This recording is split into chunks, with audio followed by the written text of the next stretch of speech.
Alors nous sommes ici dans le lieu qui s'appelle le Mont Sillon, une colline qui s'appelle le Mont Sillon. En réalité, le Mont Sillon est beaucoup plus à l'est, c'est derrière moi.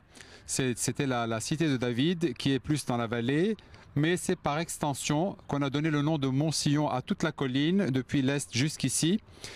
Et donc, le lieu dans lequel nous nous trouvons, c'est le Cénacle, le lieu où l'Église donc fait mémoire d'abord et avant tout de la Pentecôte, la descente du Saint-Esprit sur les apôtres.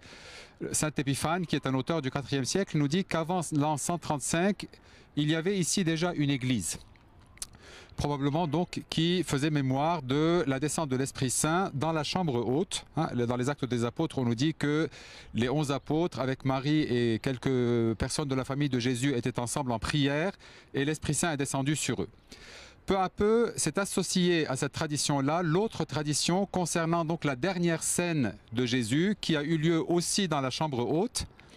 Ce qui fait que dans ce lieu-là, on fait mémoire de ces deux choses, de ces deux événements qui sont extrêmement importants pour les chrétiens, l'institution de l'Eucharistie et la fête de la Pentecôte. Alors en ce lieu-là, au IVe siècle, s'est trouvée une grande église qu'on appelait la Hagia Sion, la Sainte Sion. On voit son image sur la mosaïque de Madaba. Et ce lieu-là, donc, qui était un lieu important, on ne sait pas exactement son histoire, mais on sait tout simplement que quand les croisés sont venus beaucoup plus tard, il était déjà presque en ruine. Et ce sont les franciscains qui, au XIVe siècle, après que le Saint-Siège leur ait confié donc la tâche de garder les lieux saints en Terre Sainte, eh bien, ont racheté et bâti cette chambre voûtée rectangulaire où aujourd'hui donc on célèbre la mémoire donc de l'institution de l'Eucharistie et de la descente de l'Esprit Saint. Il y a une autre tradition qui est venue s'ajouter à tout cela, une tradition qui a été adoptée donc par le monde juif et par le monde musulman concernant la tombe de David. Je vous disais au début que par extension on a appelé ce lieu-là le Mont Sillon.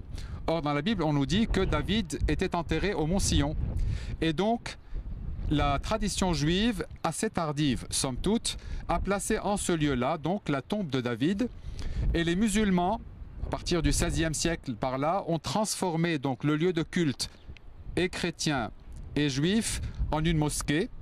Et on voit d'ailleurs dans la pièce du Cénacle qu'il y a ce qui s'appelle le mihrab, c'est-à-dire ce qui indique la direction de la Mecque, et ce qui s'appelle aussi le mimbar, c'est-à-dire le lieu d'où on enseigne, qui marque donc le fait que c'était transformé en une mosquée. Et de la même manière, la tombe de David, ça s'est transformé aussi en un lieu de prière musulman en mémoire du Nabi Moussa, du Nabi Daoud, c'est-à-dire le prophète David.